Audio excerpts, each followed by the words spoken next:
कर्नाटक सरकारने कर्नाटक विधानसभेतनं स्वातंत्र्यवीर सावरकरांचं पोर्ट्रेट जो तिथला फोटो आहे तो हटवून त्या ठिकाणी राहुल गांधीच्या स्वातंत्र्यवीर सावरकर विरोधी भूमिकेला मूर्त रूप दिलाय।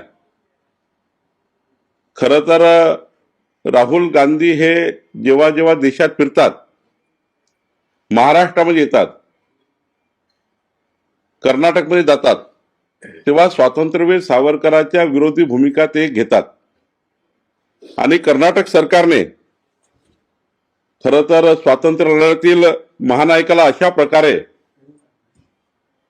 त्यांचा फोटो काढून निंदनीय कृत्य करणे, कर्नाटक काँग्रेस सरकारने निंदनीय कृत्य केलं आहे। पण इतकं होत असताना, स्वातंत्र्यवीर सावरकरांचा वारंवार अपमान होत असताना